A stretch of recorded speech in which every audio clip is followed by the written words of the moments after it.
Boa tarde a todos e obrigado por aguardar. Sejam muito bem-vindos à live de divulgação dos resultados do segundo trimestre de 2023 da Mills. Destaco aqueles que precisarem de tradução simultânea, que temos essa ferramenta disponível na plataforma. Para isso, basta clicar no botão Interpretation através do ícone do globo na parte inferior da tela e escolher o seu idioma de preferência, português ou inglês. Para aqueles que estão ouvindo a videoconferência em inglês, há a opção de mutar o áudio original, clicando em Mute Original Audio. Informamos que esta videoconferência está sendo gravada e será disponibilizada no site de RI da companhia, onde se encontra disponível o material completo da sua divulgação de resultados. Durante a apresentação, a companhia, todos os participantes estarão com o microfone desabilitados e em seguida daremos início à sessão de perguntas e respostas.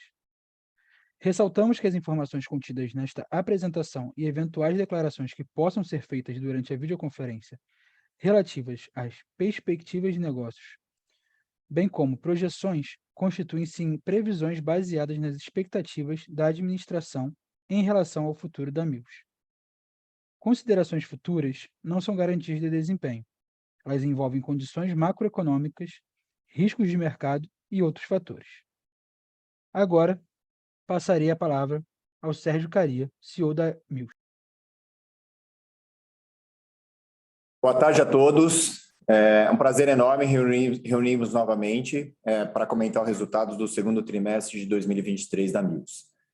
Estamos muito orgulhosos do que realizamos até agora e animados com o que temos visto pela frente no segundo semestre.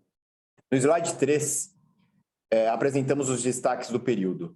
Neste trimestre, apresentamos expansão de resultado em todas as unidades de negócio, demonstrando nossa resiliência e a consistência da nossa estratégia de crescimento.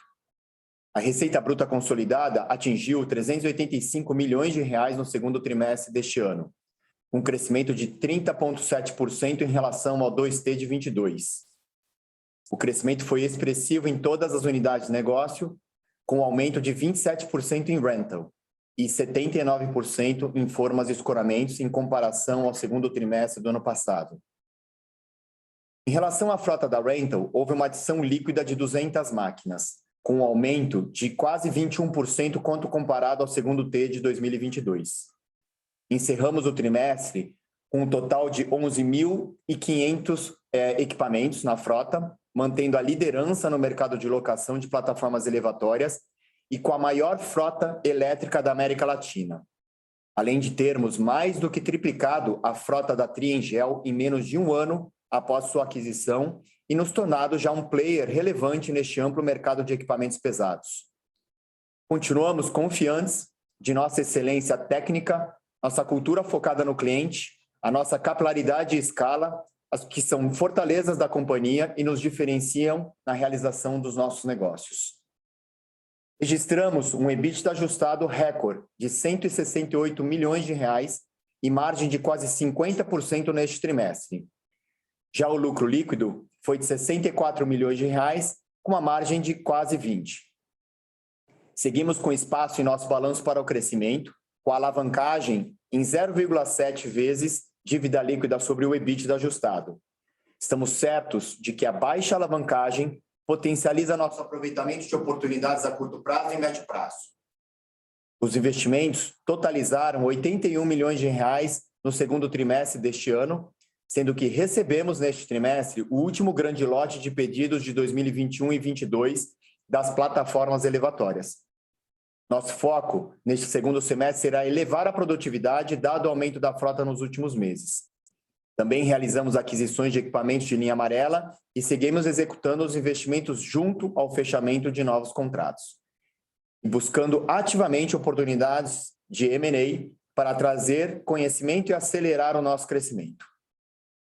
O ROIC ajustado no segundo trimestre foi de 22,1%, reforçando o nosso compromisso com o retorno para os investidores em cada negócio realizado.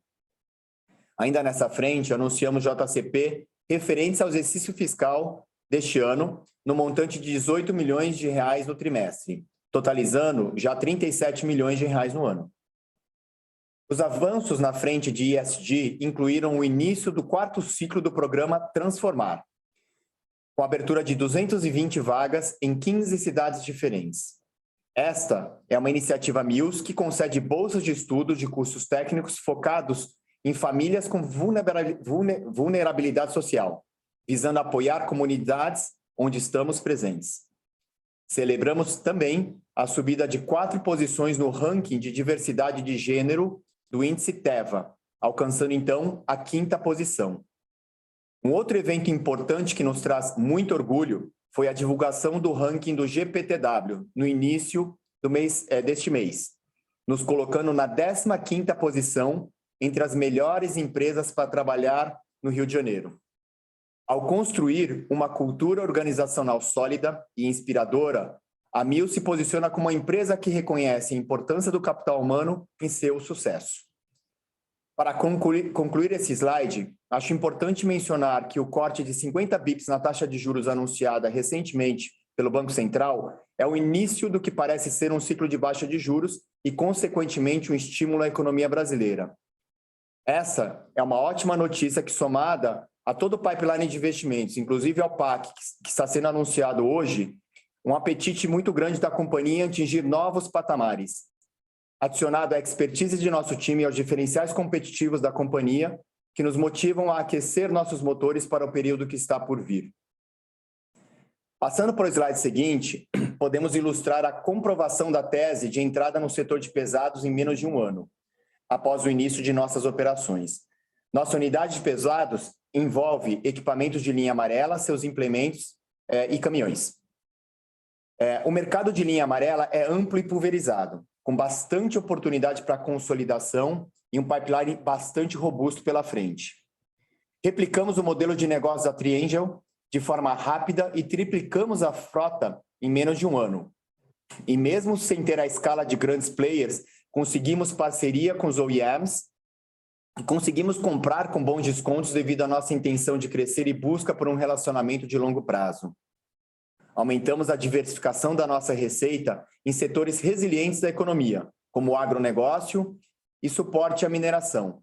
No segundo trimestre deste ano, a receita do agronegócio já respondeu por 10% da unidade de rentals. Estamos vendo muitas oportunidades e fechando contratos através do cross-selling entre as nossas unidades de negócios.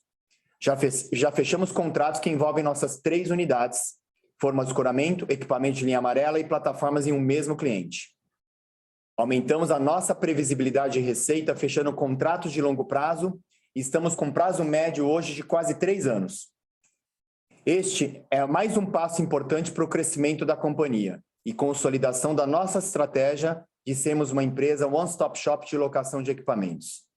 Carol, agora passo a palavra para você para comentar os aspectos financeiros do trimestre. Boa tarde, pessoal. Caria, muito obrigada pela introdução. No slide 6, começamos comentando o resultado da unidade de negócios combinada de rental, que representou 83% da nossa receita no segundo TRI de 23 e inclui equipamentos leves e pesados. Crescemos nossa frota nessa unidade de negócios em 21% ao longo dos últimos 12 meses e o valor de reposição atual é de 4 bilhões de reais. A Mills já é referência no setor de locação, sendo benchmark para plataformas elevatórias e líder absoluto no aluguel desse equipamento.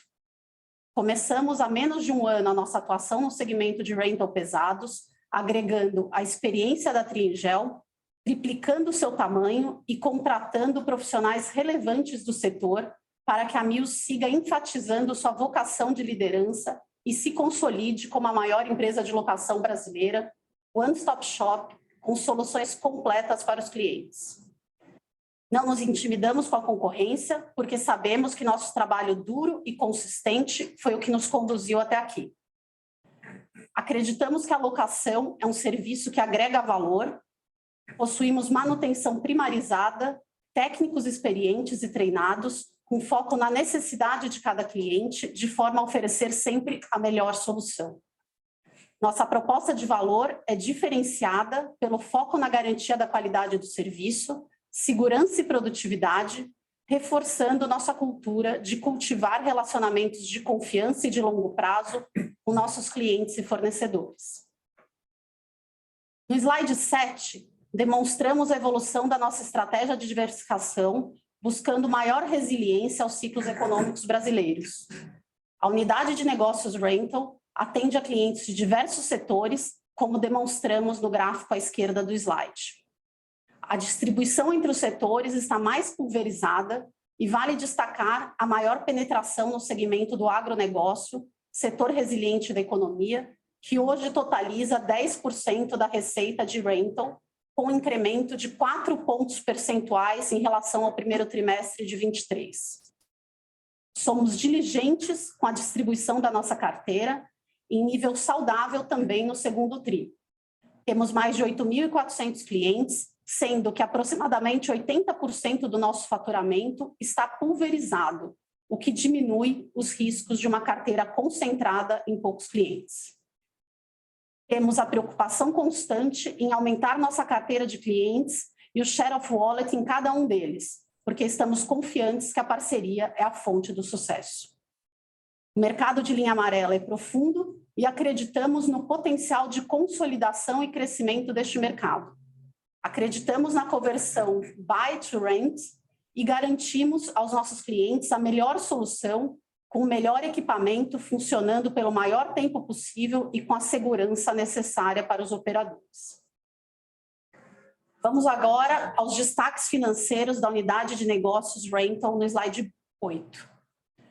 Comparado ao segundo TRI de 2022, nossa receita líquida cresceu 30%, principalmente em função do aumento do volume locado e dos preços de locação. A venda de novos e seminovos representou 8% da receita líquida da unidade no trimestre, versus 6% no mesmo período do ano passado. A renovação da nossa frota faz parte do nosso compromisso com a otimização do ciclo de vida e do mix de nossa frota. Em leves, a proximidade com o cliente é importante e oferecemos também soluções que otimizem essa contratação e mobilização através do nosso projeto logístico, trazendo ainda mais qualidade ao serviço prestado. São 56 filiais prontas para atender os clientes em todo o Brasil. Falando de linha amarela, nossa solução é completa e temos aprendido muito até aqui. Os contratos são analisados individualmente como Project Finance, precificamos cada um deles de acordo com o uso, desgaste e valor residual dos equipamentos. Temos fechado contratos de longo prazo, com prazo médio de 3 anos e trazido maior previsibilidade de receita e caixa para a companhia. Melhoramos nossa margem EBITDA em relação ao primeiro TRI de 23 em 2 pontos percentuais. É importante mencionar que tivemos despesas com readequação da estrutura da companhia no valor de R$1,1 milhão.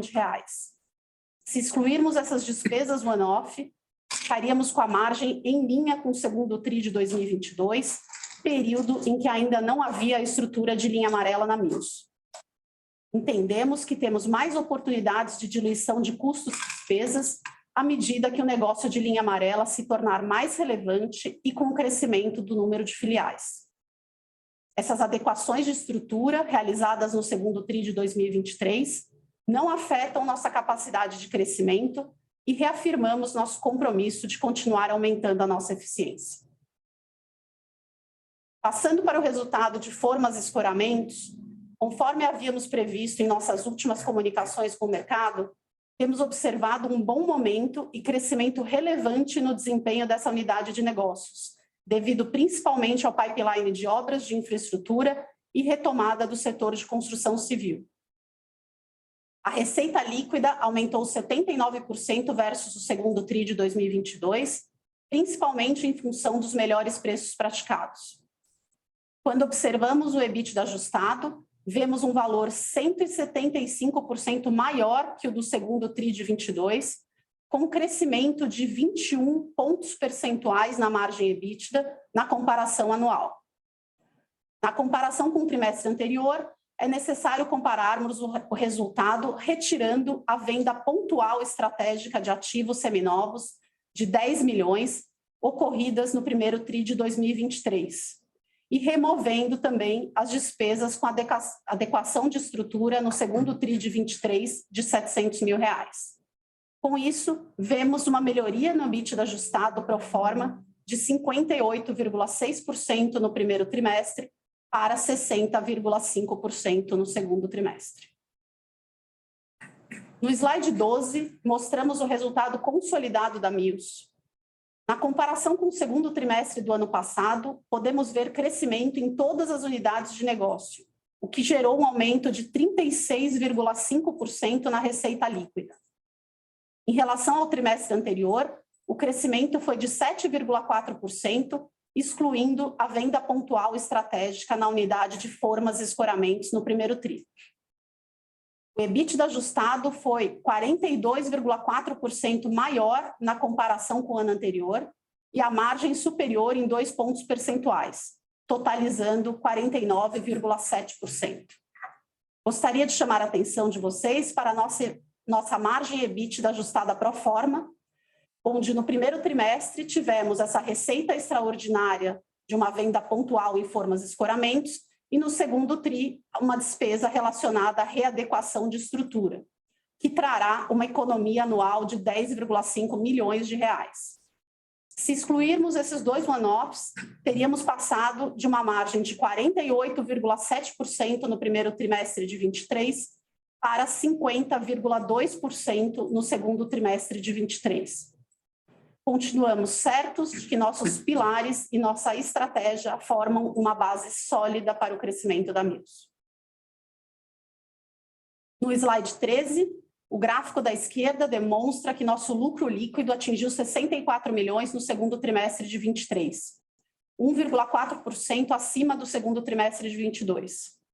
A variação de 900 mil no período é resultado do aumento do EBITDA no segundo TRI de 23, sendo impactado também por uma maior despesa financeira como consequência da maior dívida bruta, pelo estorno do imposto de renda diferido da SK Rental, que foi uma aquisição no segundo trimestre de 22 no valor de 14,2 milhões, e pelo aumento da despesa de depreciação como resultado do aumento da frota.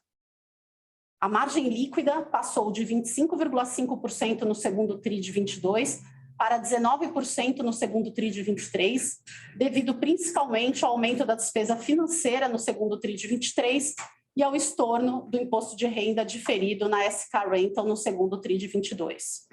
Se excluirmos o efeito do estorno da SK, a margem líquida no segundo trimestre de 22 teria sido 19,7%, no mesmo patamar do valor registrado no segundo TRI de 2023. A alíquota efetiva do imposto de renda e contribuição social no período foi de 28%. Já o fluxo de caixa demonstra que a companhia permanece geradora de caixa operacional e a redução dos fluxos é explicada principalmente devido ao desembolso relacionado às aquisições de ativos de locação feitas em períodos anteriores e ao pagamento aos colaboradores da participação no resultado de 2022 que ocorreu no segundo TRI de 2023. Gostaria de ressaltar que estamos atentos para adequar o nosso ritmo de investimentos de acordo com os movimentos da economia e otimizar a alocação de capital da Mills, buscando o melhor retorno para os nossos acionistas. Em rental levies, recebemos no segundo TRI de 2023 o último grande lote de pedidos de 21 e 22. No segundo semestre, nosso foco será em elevar a produtividade dado o incremento de máquinas nos últimos meses.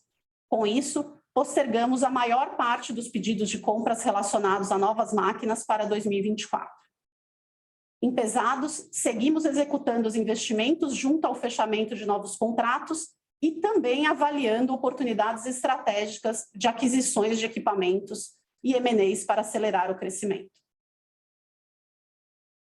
Para finalizar, no slide 14, apresento nossa estrutura de capital, destacando nosso balanço sólido e baixo endividamento, o que nos permite capturar oportunidades de crescimento. Fechamos o primeiro trimestre com uma dívida bruta de 953 milhões, 523 milhões em caixa e 430 milhões em dívida líquida. Nossa dívida bruta é composta quase que em sua totalidade por debêntures e possui 89% do seu pagamento previsto para o longo prazo. Mantivemos o nosso custo médio em CDI mais 2,24% no segundo TRI de 23 versus o primeiro TRI de 23. Gostaria de citar também a captação em moeda estrangeira, totalizando R$100 milhões, com swap para a rede de taxa e variação cambial a um custo de CDI mais 2%, abaixo do custo médio da companhia, reforçando uma busca contínua para melhorar a estrutura do capital e otimizar os custos de dívida da Mills. Essa captação foi feita através de 2 instituições bancárias. Uma dessas emissões foi concluída sem covenants e na segunda emissão conseguimos melhorar os nossos covenants, confirmando a robustez cada vez maior do nosso balanço. Os indicadores ficaram mais flexíveis que as emissões anteriores. A dívida líquida EBITDA passou de 2,5 para 3 vezes e a dívida de curto prazo líquida pelo EBITDA passou de 0,75 vezes para 1 vez. A alavancagem atingiu 0,7 vezes dívida líquida EBITDA ajustado nos últimos 12 meses.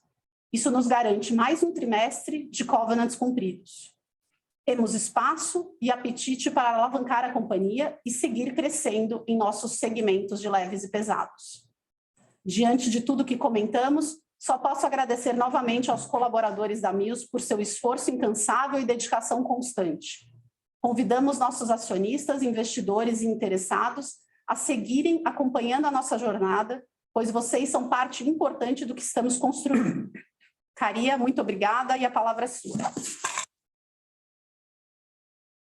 Obrigado, Carol. Para encerrar nossa apresentação, quero destacar alguns pontos que demonstram nossa estratégia para alavancar o crescimento da companhia em todos os negócios. Acreditamos que a recuperação do cenário macro, impulsionada pela redução na taxa de juros e o forte pipeline de investimentos em infra, que teremos nos próximos anos no Brasil, será muito positiva para a companhia.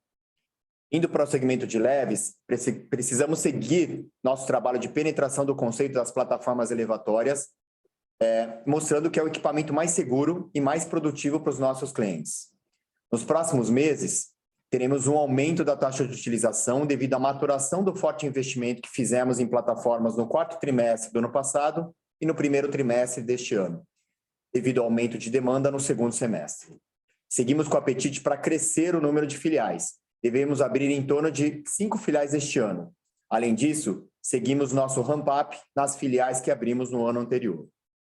Temos diversas ações comerciais direcionadas por região, com foco no aumento da penetração em clientes, tanto novos como atuais.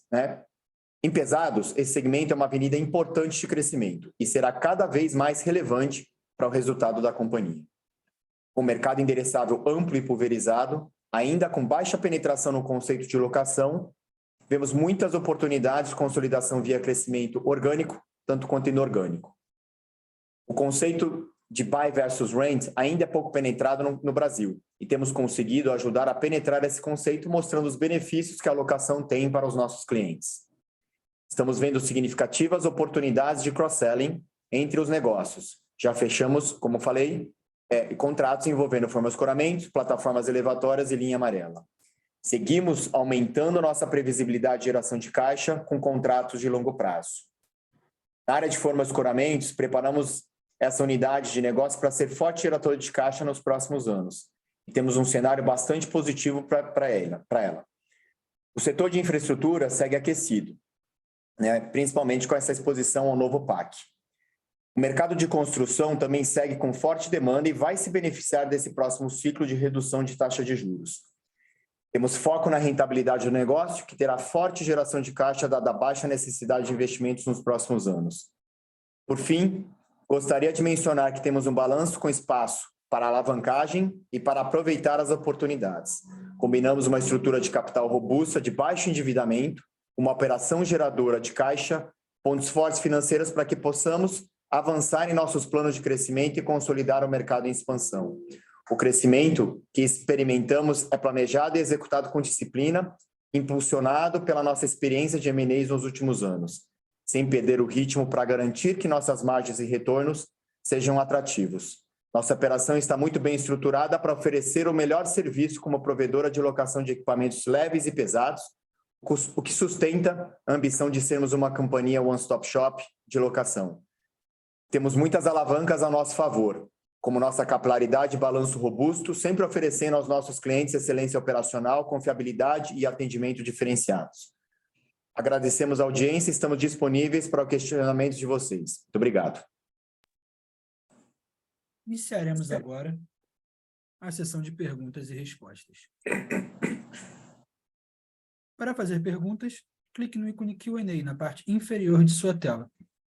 E escreva o seu nome, empresa. Ao ser anunciado, uma solicitação para ativar seu microfone aparecerá na tela. E então você deve ativar o seu microfone para realizar a sua pergunta. Se preferir, digite sua pergunta, indicando para que o operador a leia. A nossa primeira pergunta vem do Luiz Capistrano, analista sell-side do Itaú BBA. Luiz, por favor, pode prosseguir. Caria, Carol, boa tarde, pessoal. Muito obrigado aqui pelo espaço, parabéns pelos resultados. Queria explorar dois temas com vocês. Primeiro, vocês já tocaram um pouco, mas seria legal ouvir um pouquinho mais, que é sobre a exposição e um pouco mais de detalhes sobre o programa do governo, né? Sobre o PAC, aqui falando especificamente, que o Caria citou agora no finalzinho da fala dele. Seria interessante entender, assim, agora que a gente tem um pouco mais de detalhe com os anúncios recentes aí do presidente, o que vocês acharam com relação ao tamanho do programa? Inicialmente chama atenção, né, comparado aos últimos programas, se a gente dá para ficar tão animado de fato. Alguma expectativa de time para quando isso deve de fato começar a refletir nos resultados de vocês? Eu acho que isso vai se sobrepor, né, ao efeito do pipeline de infraestrutura que já foi leiloado nos últimos anos. Então, só se vocês puderem explorar com um pouco mais de granularidade o tema do PAC, seria excelente, dada a relevância. Um segundo ponto que eu gostaria de ouvir um pouquinho mais de vocês vêm comentando aí tanto no release quanto reforçaram a mensagem hoje, sobre a melhora de utilização, principalmente em plataformas elevatórias, esperada aí para o segundo semestre. O que a gente pode esperar de melhora de margens? Vocês têm um número que eventualmente possam guiar a gente com a melhora dessa utilização, pensando aqui em margem EBITDA do segmento de rental? Muito obrigado pelo espaço, pessoal. Boa tarde mais uma vez. Bom, Luiz, acho que o primeiro ponto da sua pergunta, né, sobre o novo PAC, acho que o principal ponto lá tem um investimento bastante forte no Minha Casa Minha Vida, né, não tanto para financiamento quanto para execução de obras. Acho que esse é um ponto importante a gente frisar, que a gente tem pouca penetração, mas todo o resto, de uma certa forma, tanto a retomada das obras, né, seja ela de rodovias ou mesmo portos, aeroportos que potencialmente podem serem retomados ali durante o projeto, a gente tem bastante exposição nela para as 3 unidades de negócios, né, tanto para a forma e escoramento, para as obras que foram lá do PAC anteriores, né, e serem terminados, para plataformas elevatórias e agora mais, né, com nossa entrada aí nos equipamentos de linha amarela. No que tange a plataforma elevatórias, né, para o segundo semestre, a gente já está vendo aí desde o mês passado uma atração bastante forte. A gente ficou, em termos de demanda, de uma certa forma, andando relativamente de lado nessa unidade de negócio entre o primeiro e o segundo trimestre, e a gente começou a perceber uma inflexão bastante relevante aí, já desde o mês anterior, e esse mês, nos primeiros 10 dias, também não foi nada diferente. A gente está bastante otimista. No que tange a margens, né, a nossa precificação, a gente está mantendo a precificação estável, não estamos ainda buscando, dado ainda que, no nosso ponto de vista, acho que não tem ainda espaço para a gente subir mais preços nesse primeiro momento, né, quem sabe aí ao longo do segundo semestre, mas no que tange, então, a margens por via preços, ela não deve vir. Ela deve vir, um pouco do que a Carol comentou, né, vocês viram que no segundo trimestre a gente fez alguns ajustes de G&A, tivemos um impacto one-timer agora em termos de despesas, né, que impactou aí em torno de quase R$2 milhões. E nos próximos 12 meses, né, analisando esse saving, deve girar em torno de R$10 milhões. Então, deve vir por aí e mais a diluição, uma vez que a gente vai continuar crescendo também na área de linha amarela, né? Então, Leves, ela deve se beneficiar pela diluição do G&A, mais a redução que nós fizemos, mas menos, como comentei, em termos de preço.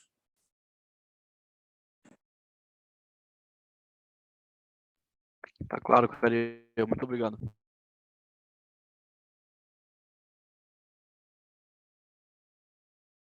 Lembramos que, para fazer perguntas, clique no ícone de Q&A na parte inferior de sua tela, escreva o seu nome, empresa e idioma.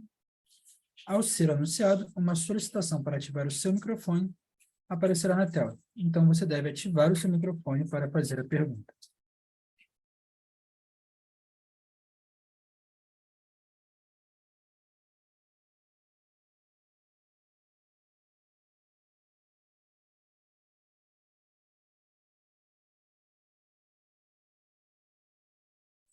A nossa próxima pergunta vem do Felipe, investidor, que é a seguinte: neste cenário macroeconômico adverso, a companhia percebeu o aumento na inadimplência de seus clientes?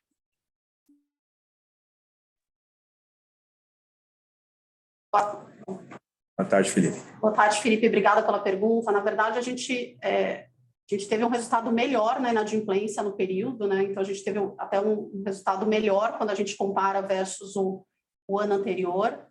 A gente está muito atento a esse tema, óbvio que acompanhando aí bastante de perto, mas até o segundo trimestre a gente não tem sentido isso nos resultados da Mills.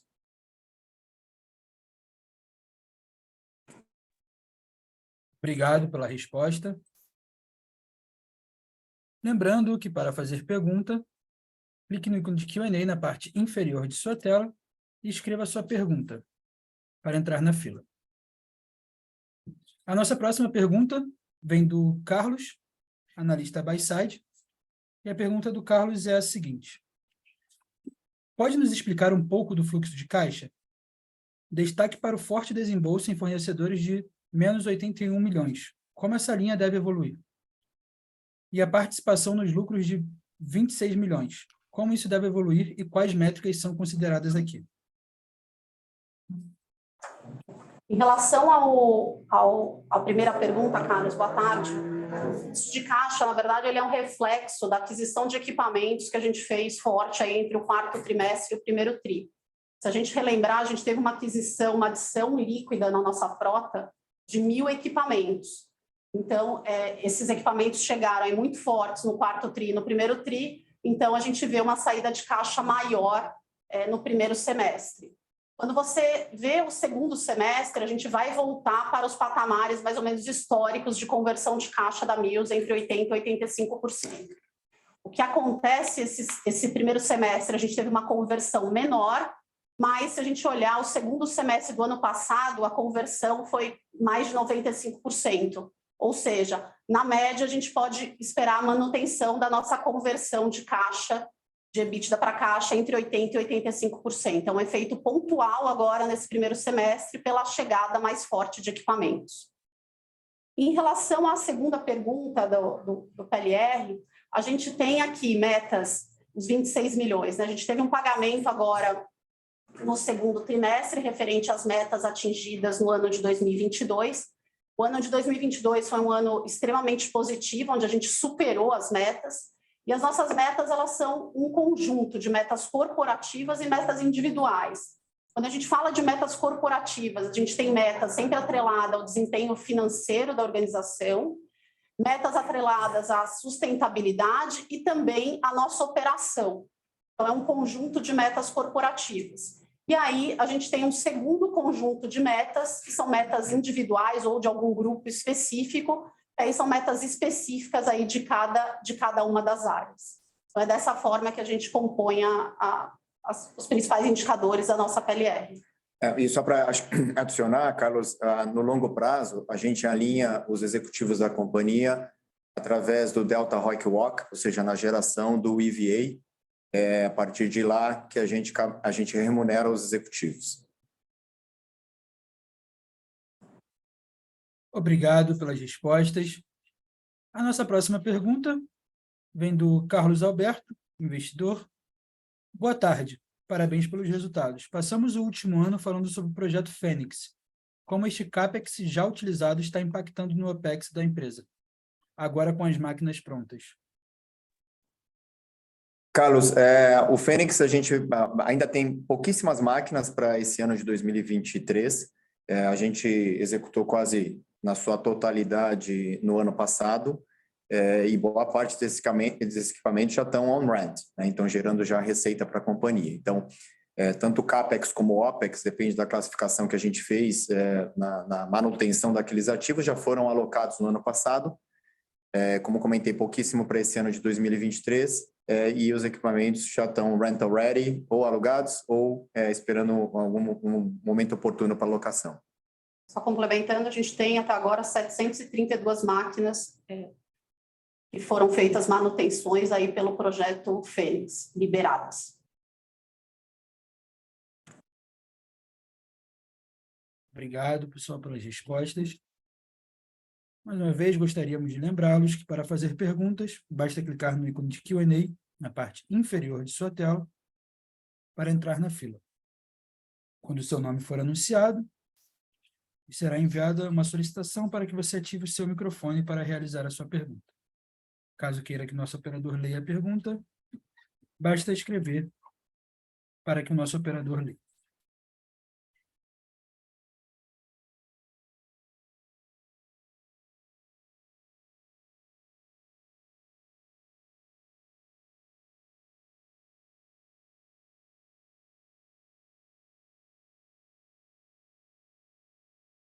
A nossa próxima pergunta é do Carlos Alberto, novamente, investidor. A pergunta é a seguinte: vocês já analisaram a emissão de dívida via CRI ou CRA com menor custo? A gente está sempre analisando alternativas de instrumentos financeiros aí para captação de dívida no mercado.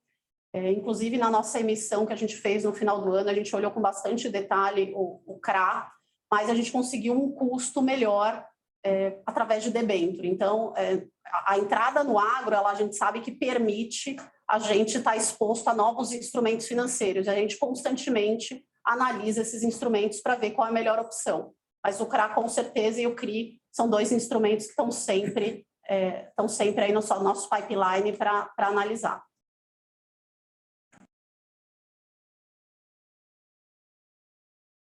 Obrigado pelas respostas. Gostaríamos de lembrá-los que, para fazer perguntas, basta clicar no ícone de Q&A na parte inferior de sua tela para entrar na fila.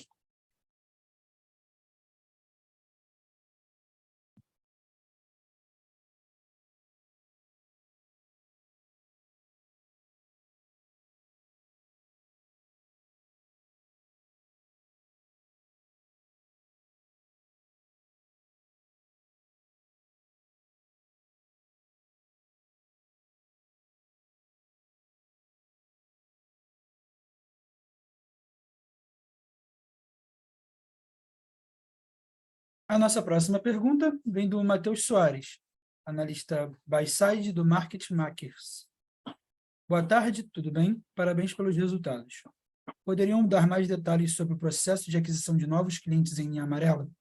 Como está a ociosidade? Matheus, obrigado pela pergunta. Acho que é interessante trazer esse ponto, né? A gente comentou bastante aqui durante a nossa fala. A gente triplicou o tamanho da frota, né, da frota adquirida lá pela Triengel via crescimento orgânico. Nós já estamos com um pouco mais de 80% de utilização desses equipamentos e bastante otimistas aí, dado, né, o que a gente vem enxergando aí em termos de pipeline, né? Isso comprova bastante fortemente a tese de que o mercado é bastante profundo. E a gente vem aí, e só para lembrar também, a gente tem declinado de todos os contratos de curto prazo e somente focado os esforços da companhia a trazer, né, via estratégia que a gente vem buscando de aumentar a previsibilidade de fluxo de caixa, etc., nos contratos de longo prazo. E esse pipeline é bastante forte, estamos bastante otimistas aí para o segundo semestre. Obrigado pelas respostas. A nossa próxima pergunta vem do Caio Lacerda, analista buy-side da Ventor. E a pergunta é: como estão vendo o mercado de linha amarela frente à competição e nível de contratos? Carlos, acho que adicionado até um pouquinho da resposta que eu fiz agora, né, o mercado é bastante profundo. Então, obviamente, a gente acaba cruzando com vários players diferentes, dependendo do tipo de mercado que a gente está buscando. Mas raramente a gente acaba pegando os mesmos players sempre, né? Então, isso mostra, de novo, né, a dispersão do mercado, né, versus também a profundidade que esse mercado ela tem. Então, a gente, por isso que, de uma certa forma, corrobora a nossa tese em termos de dispersão, corrobora a tese em termos de profundidade do mercado, né, e a gente vem aí bastante otimista aí para frente aí, para essa unidade de negócio, para os equipamentos pesados, assim por diante. Obrigado pelas respostas. A nossa próxima pergunta é do Marcelo Arazi, analista sell-side do BTG Pactual. E a pergunta do Marcelo é a seguinte: vimos um aumento da exposição ao setor agro, que vem se mostrando muito resiliente. Como vocês veem essa exposição daqui para frente? Pensam em algum M&A para crescer de maneira acelerada no setor? Marcelo, obrigado. Sim, a gente continua focado nas aquisições do mercado de linha amarela, não só no setor, né, concentrado no setor de agronegócio, mas visando outros setores também. Acho que é importante para a companhia também, como nós fizemos com a Triengel, né, aportar conhecimento para que a gente possa acelerar também o crescimento pós a aquisição. A gente vem fazendo crescimento nas outras áreas, né, nos outros pilares principais aí do mercado de linha amarela via orgânica. E no agronegócio, acho que sempre tem a fase safra entre safra, né? Então, a fase entre safra, que é normalmente a fase a qual as companhias acabam contratando, já passou. Então, esse segundo trimestre para frente começa a diminuir volumetria, não quer dizer que não tenha, mas a volumetria maior é sempre no primeiro trimestre, e a gente vem sempre focando para aumentar essa exposição. Acho que fruto disso se vocês olharem há um ano atrás, a gente tinha 1% de participação do agronegócio nos resultados da Mills. Pós a aquisição da Triengel, a gente pulou para quase 6% e hoje a gente já está em 10%. Então, a gente vem aí bastante empenhado e focados para crescer, né, em setores mais perenes, setores mais resilientes da economia brasileira. Obrigado pelas respostas. A nossa próxima pergunta vem do Marcelo Azen, da Everest, e são duas perguntas. Em relação aos investimentos em estaleiros anunciados hoje no PAC, seria essa uma potencial linha de negócios e crescimento para a companhia? E a segunda pergunta seria: qual o percentual de exposição da receita ao agronegócio a empresa espera atingir no longo prazo?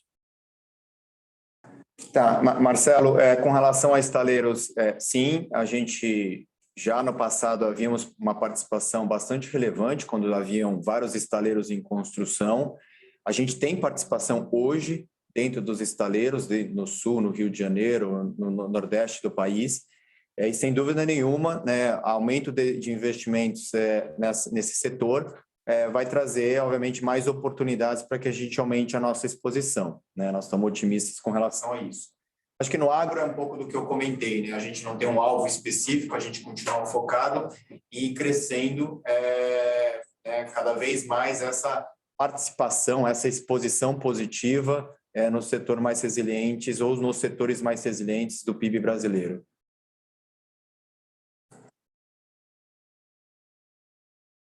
Obrigado pelas respostas.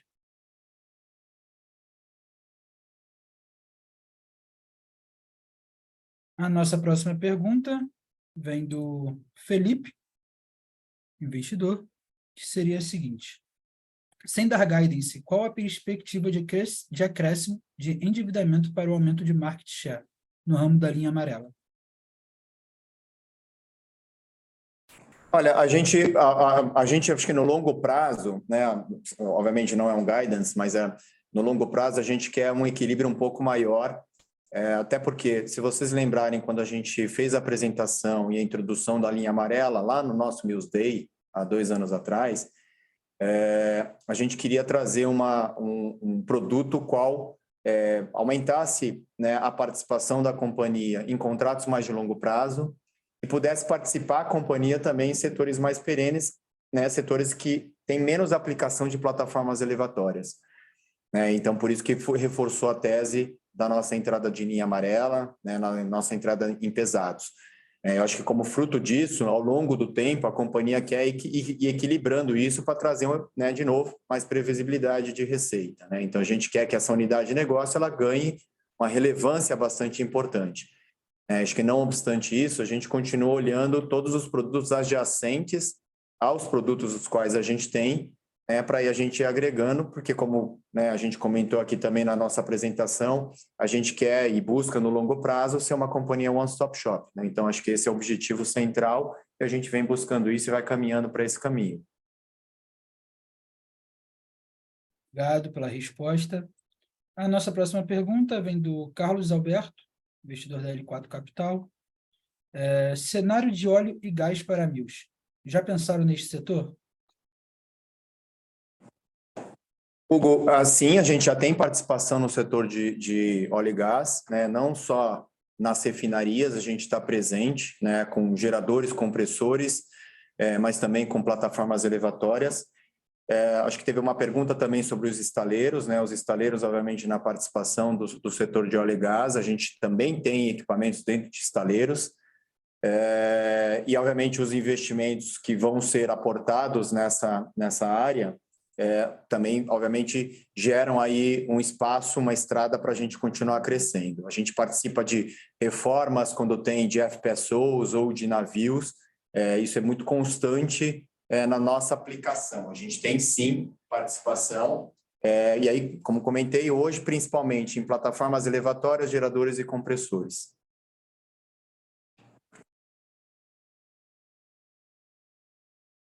Obrigado pela resposta. A nossa próxima pergunta vem do Alexandre Assaf. Parabéns pelos resultados.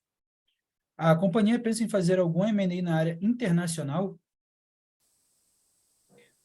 Olha, Alexandre, acho que a gente tem um espaço muito grande em Brasil, com tudo que a gente quer atender em termos de crescimento para os nossos clientes, de ofertar produtos para os nossos clientes. Então, acho que tem espaço aqui dentro do país para diversificação de portfólio, para melhor cobertura de mercado. Então, nesse primeiro momento, o nosso foco está aqui 100% dedicado a território nacional, tá?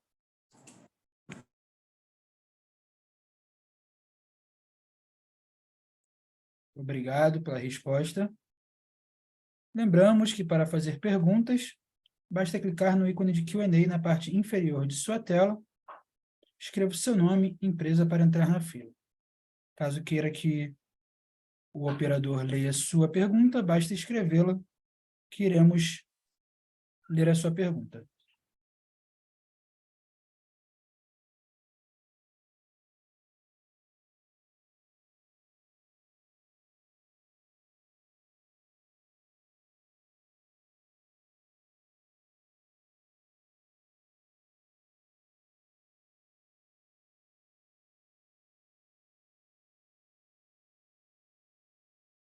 Isso, a nossa próxima pergunta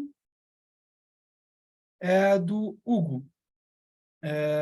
Cenário de óleo e gás para Mills. Já pensaram neste setor? Acho que essa pergunta já foi, hein? A do Hugo Queiroz. Perfeito. Iremos passar para a próxima pergunta, que é do Maurício, analista buy-side da HIT Capital. Parabéns pelos resultados. Está havendo muita entrada de plataformas no Brasil? Como isso está afetando o ambiente competitivo? Maurício, o que aconteceu, né, na realidade, dado o estresse na cadeia de suprimentos, houve uma concentração de entrada de equipamentos no quarto trimestre do ano passado e no primeiro trimestre deste ano, o que fez com que houvesse um pequeno desequilíbrio entre oferta e demanda pontualmente. A gente já está vendo esse reequilíbrio voltar, né? A demanda continuou crescendo durante esse período de tempo, a gente equilibrou um pouco isso e está enxergando aí crescimento aí para o segundo semestre, né? Então, e aí volta para o curso natural, né? Dado que o mercado de suprimentos global já vai reequilibrando em termos de lead time, prazos de entrega e assim por diante, a gente vê o curso normal aí dos negócios daqui para frente, né? Então, como a gente comentou aqui, estamos otimistas para o segundo semestre, estamos vendo aí tracionar a demanda, nossos fechamentos também já começaram a crescer fortemente aí em julho, então estamos bastante otimistas aí para o segundo semestre. Obrigado pelas respostas.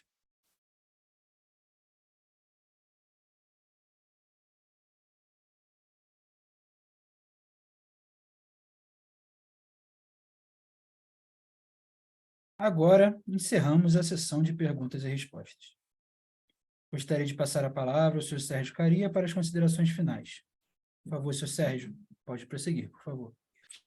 Bom, obrigado a todos pelo interesse e participação aqui na nossa live de resultados do segundo trimestre deste ano de 2023.